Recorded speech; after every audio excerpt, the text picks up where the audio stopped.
Hey everyone, welcome back to the podcast. If you're tuning in on YouTube or any of the podcast directories, make sure to do yourself one teeny tiny little favor and make sure to give us a follow because I don't want you to miss out on any of the amazing guests I got coming on this year. But without further ado, the guy I have on today is a big time entrepreneur podcast host. And that's how I actually met him is a quick little funny story. Me and him had a similar guy on our podcast 3 years ago, I think. And so one day, um, as I was preparing for the interview with him, I started seeing what other shows he hopped on to prepare for the conversation, stumbled across your show, and then from there I just followed you. And after like maybe like 6, 7 months of keeping up with your content, I was like, you know what? Let me reach out. I remember I was working at a restaurant. I think it was like a Thursday or Friday dinner shift or something like that. I was like, you know what? Let me just reach out to him and see if he responds. And you actually did. 100%, We ended bro. up not scheduling something until like 2 years later, but we're here today. And so, Scott, for anyone who hasn't had the opportunity, the pleasure to get to know you, to get to meet you, or see any of your content online, tell us your elevator pitch. Who are you and what do you do? So I guess the easiest way to describe what I do now is I'm a podcast host. I've done a lot of different things in my life, but that's what I enjoy doing right now. It gives me the most fulfillment. But I host a show called Success Story where we do exactly what we're going to do today. And I interview some of the coolest people on earth, unpack their playbooks, sort of navigate their wins and their losses so that I'm a firm believer that, especially for people that are just starting out, you don't have to reinvent the wheel. All the problems that you're dealing with have already been solved by somebody somewhere at a much higher scale. So all the stress you're dealing with, all the bullshit, all the anxiety of, you know, bringing it back, where to go to school, where should I get my first job, what should my career be, what should I build, do I want to be an entrepreneur, do I want to, whatever I want to do in life, and how to do it properly and successfully, that's all been figured out before. So the goal of my show is to pull out some wisdom and insights from people that have done it so that you don't have to figure it out from scratch and make your life a little bit easier. But that's my show. Yeah, 100%. One of my favorite quotes is a smart man learns from his mistakes, a wise man learns from the mistakes of others. I love Uh, that. to kind of before we kind of kick into what we want to talk about today, take us back in the time machine really quickly. hmm What was little Scott like growing up? I always like asking this just to figure, where did this entrepreneurial spirit kind of stem from? So to answer the second part of your question, I have no idea because I've asked myself this before, why I chose to be a little bit crazy and try and go build my own thing and try and be an entrepreneur because it's not easy. And I think that that's probably the most important first lesson that you can live a very good life and you can make a lot of money if that's even what you care about. Because the second you start making money, if all the other parts of your life start falling apart, then you start to realize what's actually important, including your relationships, physical, mental health, all of that. But if all you want to optimize for is making a lot of money, there's a lot of different ways to do it. And sometimes entrepreneurship may not even be the best way to do that. I think that it gives you a lot of valuable skills. We'll talk about clarity. We'll talk about North Star. I think that's all. It's important to think through where you want to end up and what you want your life to look like if you are going to be an entrepreneur. That being said, I didn't do this purposefully. I didn't try and work in startups. I didn't try and build companies. I didn't try and become a podcaster from when I was a kid. I think I was just very ambitious and very competitive. And I think that those traits lend themselves well to entrepreneurship because I always kept trying to push myself to be better. I came Mm, from a very risk adverse family. I didn't come from a family of entrepreneurs. I came from a family that gave me a very comfortable upbringing. Dad worked for government, mom worked for universities, so very stable. And I mm, think that I had no issue with how I was raised. I don't have one of these crazy origin stories. But what I did understand from a very early age is if you are not aggressive about your career, life can be very hard. And the types of careers that our parents had, nothing wrong with them. But if we emulate the exact same career path as some of our parents had, we will not end up with the same result. And I think that was the most frustrating thing to me. I saw my dad and I saw his pension and I saw the house that he bought cash when he was in his early 20s, detached home. Life is not as easy for people. Life is easy in certain ways and more difficult in other ways. So mm, opportunity is there. There's more opportunity than what our parents had, but we have to understand how to navigate it. Because if we just copied and pasted a 9 to 5 that our parents had, we would end up with subpar results. We wouldn't have the lifestyle. Our cost of living has increased. We wouldn't have the retirement options. We wouldn't have the home. We wouldn't have the stability. So it doesn't mean that what parents did was bad or wrong. It just means that we're playing a different game right now. And I saw that very early on. And I think that that's what pushed me originally into working for tech companies and not government. And then by working in tech companies, I saw an exit event and I'm like, oh, that's interesting. That was a huge influx of cash to this founder after he built this company for 10 years and then sold it to private equity. How do I get in on this game? And that sort of opened my eyes to entrepreneurship and equity and leverage and investing. And then I've taken, multiple different career paths and I've done everything from build from scratch to work for companies, large and small, to building my own company. And all of it was sort of just going down this entrepreneurial rabbit hole and finding a way to create a life that I was happy with, that sort of checked all the boxes, that allowed me to feel safe, that allowed me to take care of my family, that allowed me to have kids and afford the kids that I have. Hope I don't have kids yet, but when I do have kids, I want them to have the same opportunities that I had. So Yeah. ultimately, this whole journey was just finding a way to emulate the life that I had growing up. But I think it is more often than not achieved by playing a different game than what your parents played. And that's where I ended up where I am No, today. yeah, I agree 100%. I feel like for me, I grew up, I don't want to say the worst environment. I grew up in the projects, but it wasn't like super bad projects. It was just Mhm. like regular Connecticut projects. It's not the worst, but like, I don't think um, anybody thinks Connecticut projects are the worst projects. I know 100% no one does. So I had to make sure that anyone listening doesn't make fun of me. But for me, I realized it was around, I'd say probably high school. I Yeah. realized that I viewed the world a little differently. I grew up going to church, and for me, I always had a pretty good head on my shoulder in terms of like making sure I didn't steer down the wrong path. Yeah. Even though I had a lot of friends that were down the wrong path, and for whatever reason, and thank God that I didn't head down that path. But that's when I started to realize, like for me, that I really didn't really align with how the world view, Mm. especially at that age.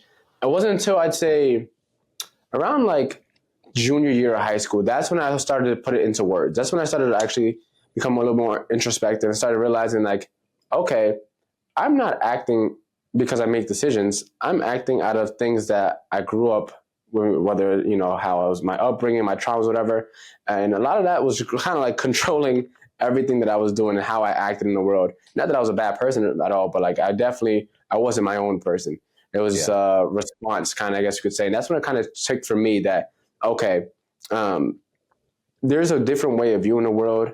And that's when I started to look within and started to figure out myself. And then as I got to college, that was a good opportunity. So similar to you, I was very like competitive, and I played sports growing up. I played football and basketball, and I didn't have a job. I wasn't in high school trying to figure out how to make money. But once I did finally become entrepreneurial, I guess you could say, um, Mm. it very quickly translated.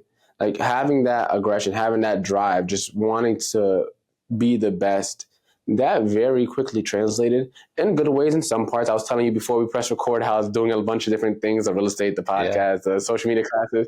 And so, the drive helped out because I was doing things, too many things for it, right? So there's always too much of anything is a bad thing. But that's when, for me, it kind of started to take. So you mentioned in your journey, right, that you saw opportunities in tech and kind Yeah. of pursued down that rabbit hole. I'm not really too familiar with Canada at all. So when you got into tech in Canada, was it different than tech? I think Silicon Valley. What was kind of like the differences like in that realm?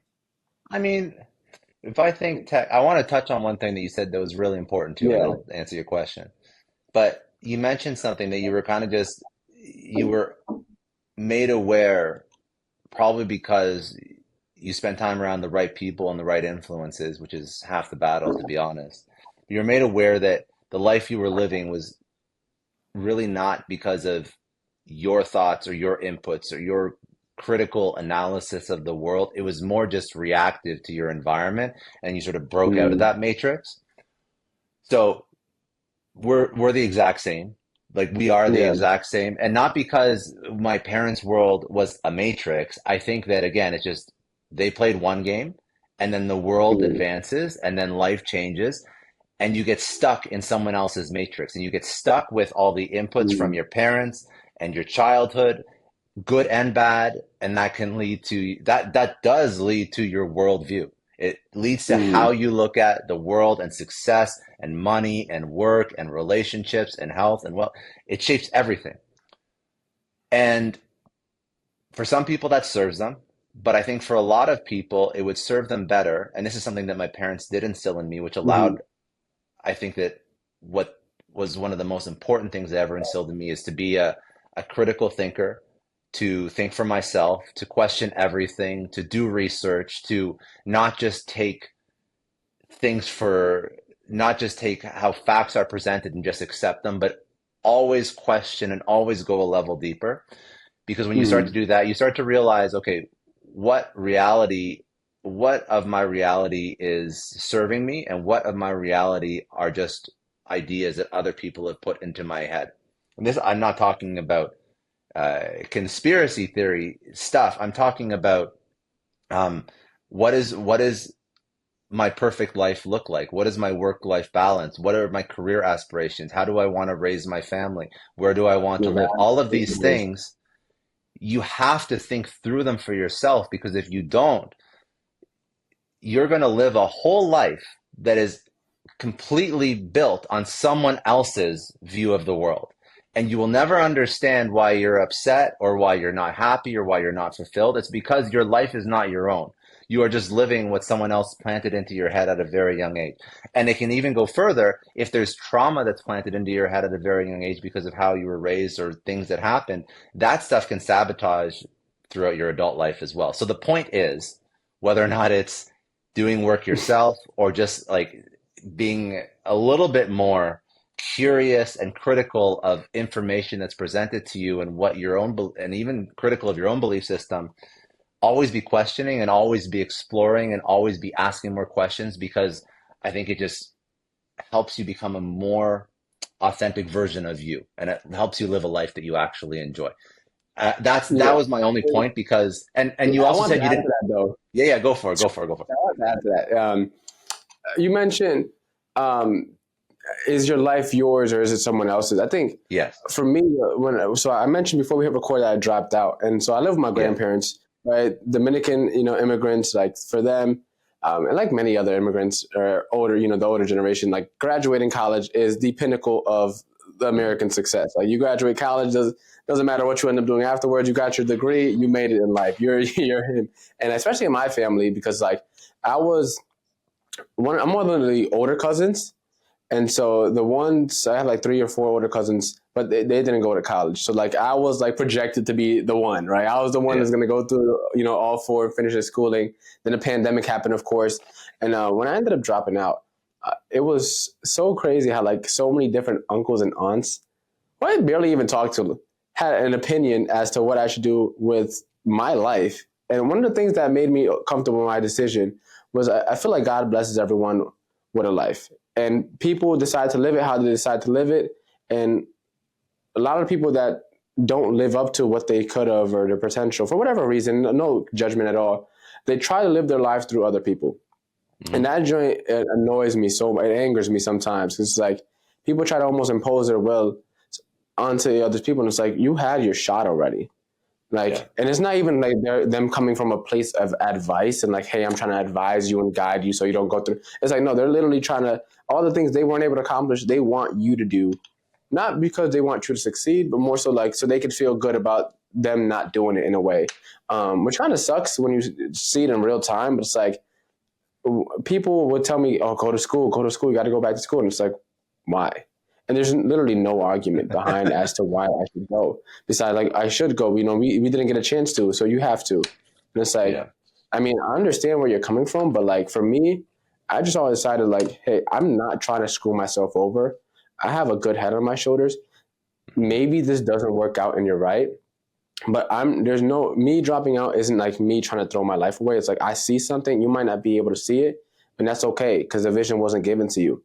And so like that kind of made me stand assured in my decision when I decided to make that decision. Because I mean, from what I know, there's no one that went through college during a pandemic. So I was just like, man, I don't even have no one to really go to for advice. You mentioned earlier about how there's always been things that have been done, I guess one of those rare anomalies that's like going to college during a pandemic has never been done by anyone before. Exactly, It's like, exactly. who do I go to in that situation where it's like, I have this opportunity to continue going to school, paying this tuition, Hmm. and I'm taking Zoom classes with professors that don't know how to teach on Zoom and students that don't even have their cameras on. And we're just logging on and going back to bed and then cheating on this test anyways. Like, what am I doing it for? And so I seen an opportunity, and I was just like, you know what, I could sign up for real estate classes, and that's when I kind of decided to go all in. I'm also pretty stubborn. I'm pretty strong-willed at times, which is for good and bad depending on the situation. But for me, when I see something, I put my head towards it. Just like, you know what, screw what everyone else has to say. As I said, I'm not trying to screw myself over. I think I see something here, and I kind of go for it. So like, I mean, what are your thoughts on that? And like, how were you able to navigate your career in your early 20s? As you were trying to bounce around and kind of go straight off that path and straight off, you mentioned matrix a couple of times, and get out of the matrix that you kind of brought into and kind of develop, I guess, your own matrix and play your own rules. Yeah. So I think that when we talk about these ideas, one could mistake escaping the matrix as this really drastic, radical life change that, I don't talk to my family anymore. I don't talk to any of my friends anymore. Like I'm going off, complete 180. I think that's the wrong way to go about it. Mm. Let's bring it back to reality for a second. My escaping the matrix was me exploring things that aligned with a developing North Star, my personal developing North Star, how I wanted to live my life, who I wanted to live it with, where I wanted to live it. So it was not drastic. It was not isolating myself. It was not cutting people out of my life. It was taking bold moves, betting on myself, de-risking as much as possible, getting feedback as to whether or not me taking this step was beneficial to where I wanted to end up, and seeing if I had success at it. I mean, I didn't jump into quitting my job, never talking to my family, building a company. I took steps and I learned, and I made sure that even the steps that I did take, I tried to de-risk them as much as possible, meaning I would jump into uncomfortable situations where I would upskill myself, but I was never jumping into more than I could ever do. So I think that a lot of, I hope this isn't too like ambiguous. If you want to move in a direction in your career that isn't something that you're comfortable with, and you escape the matrix that you thought, for example, you had to live in, say your parents want you to be a doctor or a lawyer, or usually those are the those, or maybe an accountant, but usually those are the go-to, right? Test out things, test out. I want to build my own company. So what should I do? Where should I get the experience so that I can de-risk building my own company as much as possible, that I increase the chances of success? Maybe I go work at a startup out of university. Maybe after my undergrad, before med school, maybe I take 2 years, and instead of going to Thailand, maybe I work at like a seed stage startup and see if I enjoy the work and get experience and not take on all the risk and pull a salary and ultimately navigate the career that I would eventually want to, fully jump into and maybe build my own thing in the future. But what happens if you don't like the work? Well, you can go back to school. What happens if you love the work? Then you can go build your own thing and you have a few skills that will help you do that. So I think that being strategic, not being so all or nothing until you have at least sort of dipped a toe into the thing that you're trying to do is very important. I'm not a big fan of the sort of the entrepreneurial definition, the traditional entrepreneur definition, where you're like Stanford dropout. You go all in, you raise a whole bunch of money, you've never built anything before, your whole life depends on this. Uh, I don't think that that's a smart way to think about entrepreneurship and building your Mm. own thing. And I'm assuming when most people think about like escaping the matrix or escaping a traditional 9 to 5, they think entrepreneur, right? I think that a much smarter version of entrepreneurship would be to go work for an early stage startup, or even go work at all in an industry, learn as much as you can. And once you learn, then you can build your own thing, because you know so much more and you're aware of so many things you will not be aware of just coming out of school. And if you actually look at the most successful entrepreneurs are not the entrepreneurs that are Stanford dropouts that go and try and build the next billion-dollar unicorn: Facebook, Apple, Amazon, Netflix, Google. The most successful entrepreneurs are people that are like 40 years old and have worked in an industry their whole career, and they see a problem in that industry that nobody else will ever have spotted because they've been in that industry and they know it inside and out, and they go build a solution to that problem in this super niche industry or a super niche problem that no one else will have ever thought about. And that's the highest percentage of success for entrepreneurs. So there are multiple ways to build a career, escape the matrix, build a company. I just think you have to be smart about it and understand, again, if you're going to do this, how do I de-risk it? How do I align it with my own personal North Star? And I think that that's really the best advice that anybody can take. Everything else that's all or nothing, I don't agree with. Um, Sometimes you'll run into concepts like burn the boats where you go all in on something and you don't have like a plan Mm. B. That's useful at a certain point, but there's a lot of work you have to do before you get to the point where you can even make a calculated decision to go all in on something and burn the boats. Um, yeah, I'm a big fan of de-risking your life. That's sort of the takeaway. I'm curious to see what your thoughts are on this because you mentioned I said de-risking and thinking thoughts out. There's a spectrum I like to think of as the ready fire aim or the ready aim fire, right? And I Yeah, tend to lean towards a lot more towards the the ready ready fire fire aim. aim. Yeah, that's funny. I don't know if you're familiar with Russell Brunson, Yeah, of but course. Yeah, I read Expert Secrets, and the first time I read that book, I think I got to page 7, and somewhere it's I know it is before I got to double digit pages. He mentions in there, you want to start building your list or becoming a thought leader or something like that. I forget the exact verbiage, but you got to do a virtual summit. And at the time, I'm thinking, all right, my podcast was about 2 years old at the time. I was like, or yeah, 1 or 2 years old, I forget. I was like, I already have a bunch of people that I interviewed. I could just reach out to my past guests, ask them yeah, to do another interview. I could do a virtual summit. Closed the book up. Remember, I didn't even get to page 10. Hosted a virtual summit 2 months later while I was trying to do a launch. The virtual summit flopped, but I did it. Learned some things, but like that's kind of been the story of like my entrepreneur journey.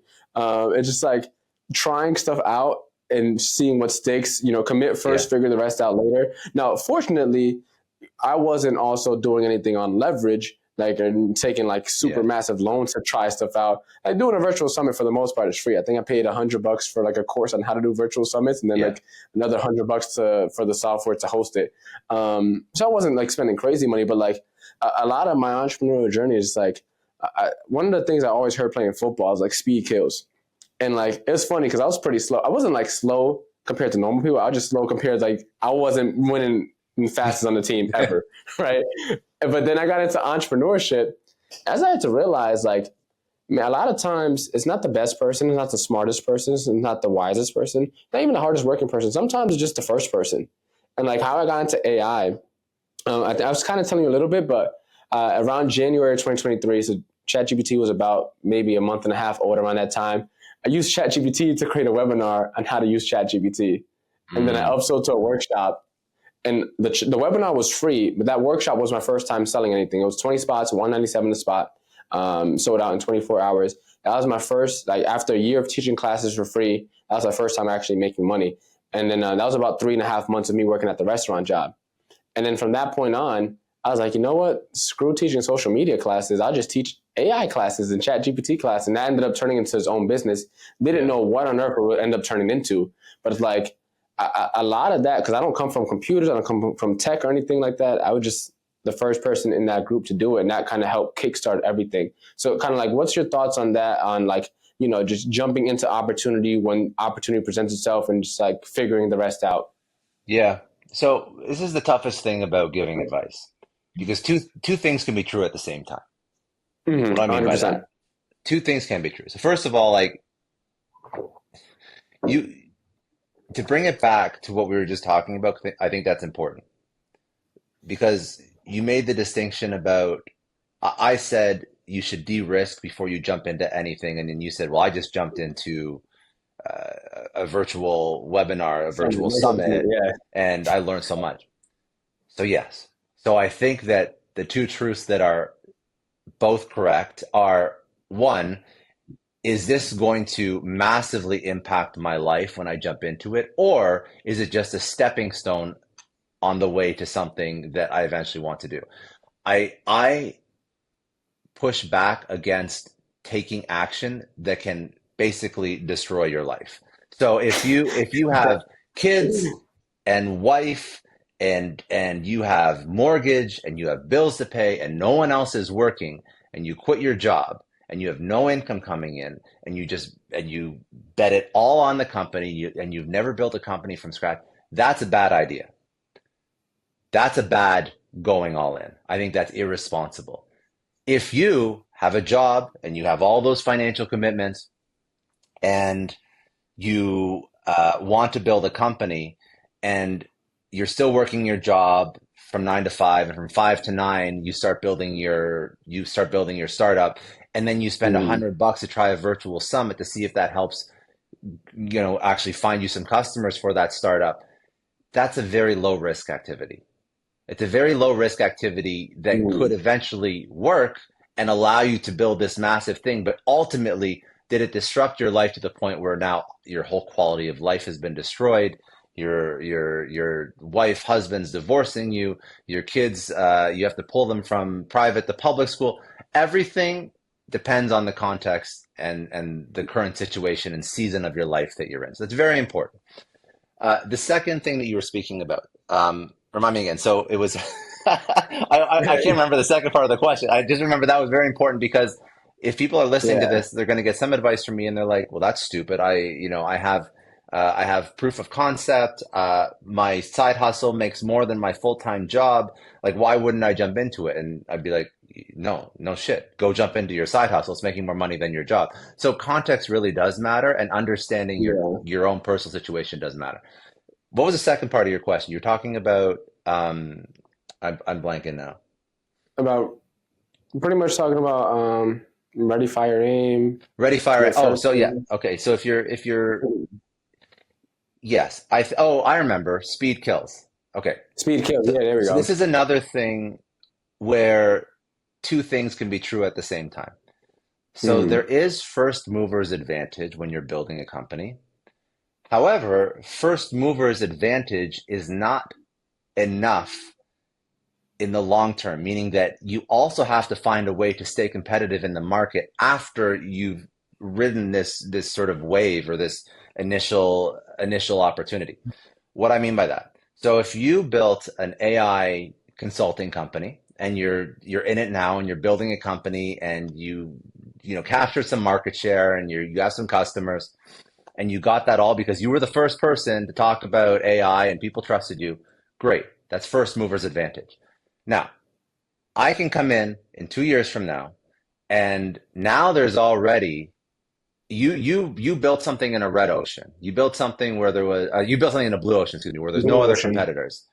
Now I can Mm. come in a red ocean, and if I build a better product and I know how to capture your market share and capture your customers, yes, you have the first mover's advantage. But if you plateaued, then that's an opportunity for me to come in and take over and build a much better product because I can study exactly what you do. And if you don't innovate again and again and again and again and consistently disrupt yourself, then someone else is going to do it to you and then steal your customers and then really have a in 2 years from now, even though there's all these competitors, I could still capture market share and put you out of business. I mean, this is what Netflix did to Blockbuster. This is what Uber did to the cab industry, right? These were entrenched, massive industries, companies that were completely Mm. displaced and turned upside down.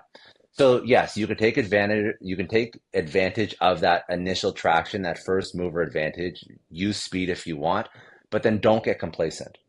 Don't become the Mm. company that starts as a startup and then they grow and then they add all this bureaucracy and red tape and then all of a sudden there's another startup that's just biting at their heels and can put you out of business. um, you have to, as an entrepreneur, consistently be reinventing and disrupting yourself and growing and finding new opportunities, and if you don't, there will be somebody who does. So just be careful of that. Don't just be complacent and just completely depend on first mover. Yeah, no, 100%. I think that's one of the things I learned quickly. So after that ChatGPT webinar, a couple months Yeah. later, I decided to launch a course, and then around that time period, I hopped on a bunch of podcasts as a guest, and I was going to create a course on how to, build your online presence using podcast guesting. I had 5 people buy, and after asking all of them why did they buy, they're like, "Oh, I wasn't really interested in podcasting, but I know you, and I've been to your classes before, so I figured why not support." And that was kind of like my first bit of like, I don't know if this is a good thing or a bad thing, but I know for sure in the long run that wasn't going to help me out. And so I remember going through between that launch and my second launch I did, and having to talk to a bunch of people as to like, okay, well, what do you guys actually want? And then I ended up Yes. taking out like almost the entire course, ripping it apart, and like leaving only a small portion of it, and then like just going deeper on Yeah. that, which is the part that they actually wanted, which is like the content creation side of it. But yeah, it's one of those things where it's just like, is my baby ugly? Or is it that I just make the wrong baby? I guess you could say No, that. but Bad you analogy. discovered But something. You discovered something really important, which I don't think a lot of people, not enough people, think about.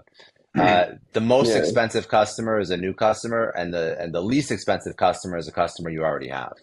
So we were just talking yeah, about, as an entrepreneur, you have to keep disrupting yourself and keep innovating. Part of that is asking your existing customer base, like speaking to them, not metaphorically asking them, like jumping on a Zoom call with mm, customers and asking, "Hey, I sold you this. How is it working out for your business? What are some other things that you're having problems with?" And if you have that conversation, you're building rapport with customers, you're building trust with your customers, you're creating products that your customers are literally telling you they want. And also, you're going to be able to sell to your customer base, which again is the cheapest customer you're ever going to acquire because they already trust you. So hmm you don't always have to look outside for new customers. I think that more often than not, I actually don't know why entrepreneurs do this. It doesn't really make sense to me because it seems so obvious that if I have this customer base, they have money, why would I not help them solve more problems that they have? Because they already trust me. And I think that you discovered that, but you made a completely like your AI product was over here, your podcast product was over here. There was no real connection between the two. If you had spoken to everyone who bought an AI course or jumped on an AI webinar or whatnot, yeah, you would have probably crafted a second product or figured out something that they needed that's sort of adjacent to AI that a much larger amount than just five of those existing customers would have purchased. And yeah, it would have been again, it's all about de-risking. How do you de-risk a product launch? Guarantee that people are going to buy the product because you've already asked them. So I think that all these ideas start to work together and they're not just like a one and done idea. Like, yes, it applies to where you're going to take your career, but it also applies to how you're going to grow your company or what product are you going to launch next or what do you know, which customer segment do you want to attract? All of it, all these ideas sort of apply to anything in your life, but also in your life as an entrepreneur. 100%. It's a lesson that I guess to kind of answer your question a little bit, or the part of like not asking customers. So I was talking to my mentor about this because um, every now and then, there's ups and downs, and like one of the things I launched earlier last year didn't go as well as I thought, Hmm. and so I was just like, I'm trying to figure out what it was that went wrong, and trying to figure out, all right, was it the presentation, was it this? And my mentor was trying to tell me like, hey, John, I had to hop back on the phone, but I guess at least for me, the resistance I had to it was kind of like there is and I didn't had the words to it until like later on, but like at the time, what was going on is like I knew there was a potential that what I made wasn't as good as I thought it was, despite me putting everything I could into it.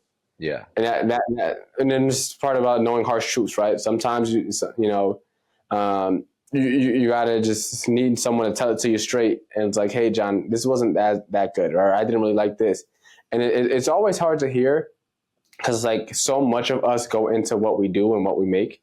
I mean, as you Hmm. mentioned earlier, there's some people who optimize for money where this doesn't really matter as much, but like so much of my life in adulthood has just been like this entrepreneurial journey. It's like when I I'm know. doing a new launch, a new thing, it's like I spend hours upon hours trying to create the presentation and to create the funnel, to create the scripts for it, and create the thing I'm selling. And it's just so much that I don't know, and I'm still learning along the way.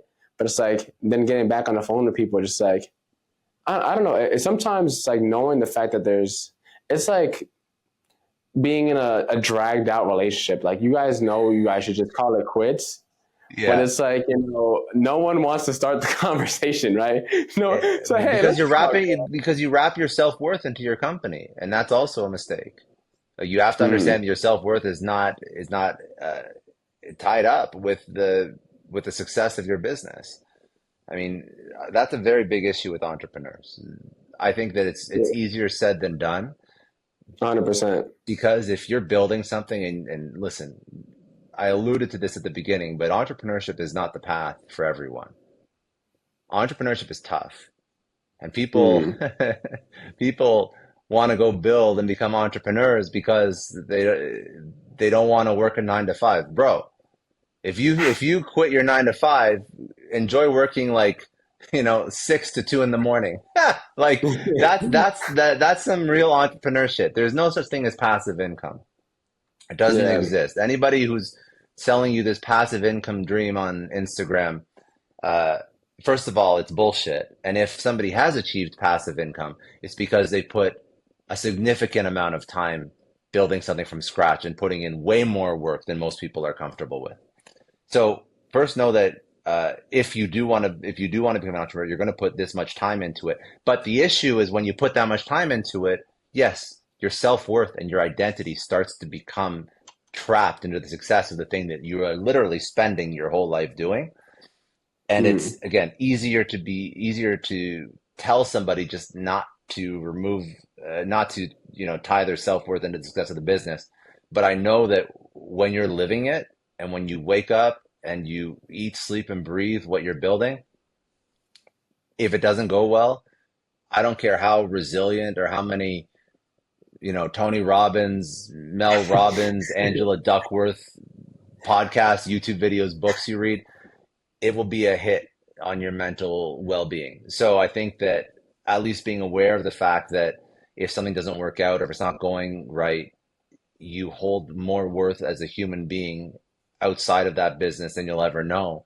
But also being okay with the fact that if it doesn't work, like you have unlimited shots at this. So yeah, fine, it sucks, it's not working. Deal with it for a minute because it will be difficult, but understand that your self-worth is not the business and that next, whenever you feel up to it, you can take another shot at building this thing or the next thing or the thing after that, because only one of the things has to work out at the end of the day to live a incredible life. So yeah. these are just important ideas to think about if you're going to start down this entrepreneurship path.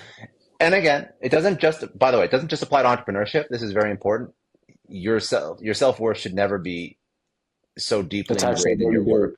Yeah, at Mm, all. At all, at all. I mean, this is the same advice if you're working a 9 to 5 and you get laid off. I get it. It sucks. A lot of people experienced during COVID, 30 years in a company, like gone. They never thought that their jobs would be at risk, and all of a sudden, all they have is a year or two of severance, and that's it. And they have to start from scratch. So understand that your job isn't your identity, it's not your self-worth. You're gonna have to pick yourself up. You're gonna have to go after the next thing, which really is a signal that in life you should never get so comfortable as you give up on upskilling and development because there's always a point where you may need to have to apply new skills and get a new position or start something new. And um, I think that that's really hard for people that got a job when they're 20 and never really upskilled themselves since. So I think that these are just all great ideas to think through when you're starting out in your career. They'll all help if you just are aware of these concepts and you sort of act accordingly. And this is how you sort of navigate your life. no, 100%. You mentioned a lot of good stuff. I really resonated with what you said, mainly because last year I experienced my first, like my nickname back in middle school on my football team was Smiley. So like, I was a super happy, positive guy. I But love like later that. on, yeah, yeah. Didn't matter what we were doing. We could be carrying tires uphill, and I'm just sitting there like, because I didn't have much money growing up. So like, my eighth grade year was my first year playing, and it was because my friend's mom helped pay for it. And so Mhm. like I was just happy to be there. I didn't care what we were doing. I had my pads on. I'm playing football. I don't care what was going on. But uh, as I mean, I've always been super positive. I always had a good outlook. But last year was the first time I call it my entrepreneurship depression. Now I was like for two Mm. days, I'm just like, damn, I don't want to get a job, but I definitely don't want to be a business owner ever again. It's just like, man, it was. It's crazy how much more you feel things when you are all in.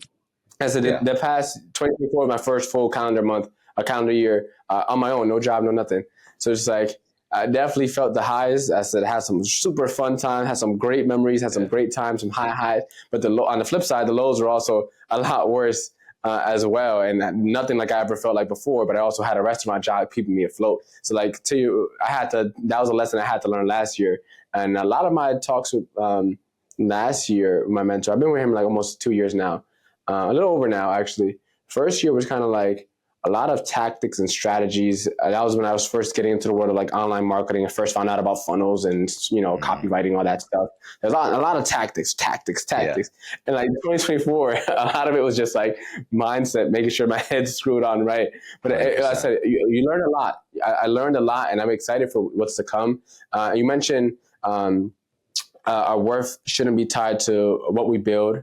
And we spent a lot of time building stuff. And I know you spent a lot of time building a lot of Hmm. your companies. And more importantly, you mentioned earlier in the podcast that you're also a podcast host. I know you spent a lot of time building that because I mean, I've been watching it for the past couple of years and copying wherever I can. So, Let's do it. Yeah. where can we find you, man? Where can we find out your podcast and keep up with all the amazing stuff that you have going on and that you're building? Yeah, for sure. And by the way, I appreciate you bringing me on. This has been a lot of fun. And I think that, listen, all the things that all the things that we're talking about today, and I'll just finish on this thought, and I'll tell you where people can go check me out. But uh, all these, ups and downs that you experience, that I experience, they never really go away. So there's always like, like to quote the best rapper, ever in my opinion, like more money, more problems. Like listen, I'm Yeah. always Biggie. You can, I don't mind like California love. Like Tupac's good, but I'm always Biggie. That's my go-to. But but uh, yeah, dude, it never goes away. It never ever goes away. Why is that important? That's not to stop people from saying, it's not to stop people from saying, I want to be an entrepreneur. That's fine. Be an entrepreneur, go build your own thing. But it's so important to take care of of course, your physical health, your mental health. However you do that, it doesn't matter if you go for a run, go to the gym. That's what I like to do. If you meditate, if you journal, if you even something as simple as going back to spend time with your family every once in a while just resets you. Like whatever it is for you, if you want to go, have an amazing group of friends that keeps you grounded, like therapy, doesn't matter. There's a million different ways to take care of your mental health, but know that the the ups and the downs, they never end. So figure something out that allows you to remove yourself from the stress. Everybody will have a Mhm. different thing that will allow themselves to just reset, but it is so important. And I think that if you are going to build anything, if you are an ambitious person, period, but if you're going to build anything from scratch and you're going to be a true entrepreneur, the worst thing you can do is sit in your office in front of your computer at your desk for like 12 hours a day, never go outside, never talk to anyone else, just put blinders on and build nonstop. I think that it will have serious implications on your mental health and well-being. And I just don't want people to go through that and succumb to depression and anxiety and all the other things that can really quite easily impact you as an entrepreneur, even yourself. You're super happy, Mhm. you're always outgoing, uh, you're starting to build a great life for yourself. And anxiety and depression can creep in so easily. You aren't even aware of where it came from. Know that when you build something meaningful, you do start to tie your self-worth into it, and that's where all of these feelings can come from if it's not going 100% to plan.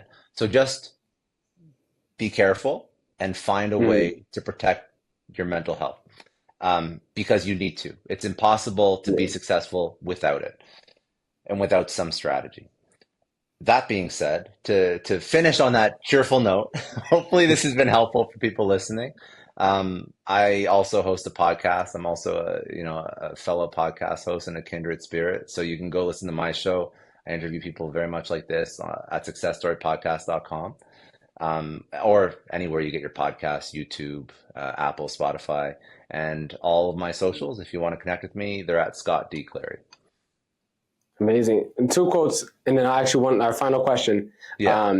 I love Jim Rohn. He says, don't ask for less problems, ask for more skills. And I Yes. know, I'm not sure he says the second one, but don't ask for a lighter load, ask for broader shoulders to carry it. Amen. Too cool. Amen. I'm a big quote guy. Sometimes I need to remind myself of them, but like I always have them in store when I need them. But yeah, so Scott, for anyone that wants to embark on their walk to wealth, what do you recommend is the first step for anyone looking to embark? So it's so funny because we've sort of danced around this idea, but we haven't said it explicitly. And it's actually the idea that we discussed before we press record. And that idea is figure out your North Star. You wanted to speak about clarity. We can speak about it for a second now, but be clear about what you want to accomplish and why you're doing what you're doing. Because if you are not clear on that, you will constantly be distracted. You will constantly be going in different directions and you will accomplish nothing. So I think that the most important thing, whether or not you're an entrepreneur, whether or not you want to get a job, whether or not you want to go to school, whether it doesn't matter what you do. Be clear on your North Star. Understand your North Star can evolve and change. Be clear on your North Star. What does your life look like in 1 year, 5 year, 10 years? Such a simple exercise, not just from how much am I making or how big is my company, but how much time do I want for my spouse, for my kids, for my friends? How much do I want to travel? What kind of house do I want to live in? Where do I want to live? Start to build a version of your life that is what you want and then aim towards that. Because you'll start to realize once you go through this exercise, if you actually go through this exercise and map out what your life looks like in 1, 5, and 10 years, maybe you want to have kids right now and maybe you want to travel and maybe you don't want to put in more than 40 hours a week. And if you start something and you start to build, well, that's going to take 80 hours and that doesn't line up with what you actually want in your life, what actually fulfills you. And you don't want to have a stressed out relationship with your wife who expects you to be home at 5.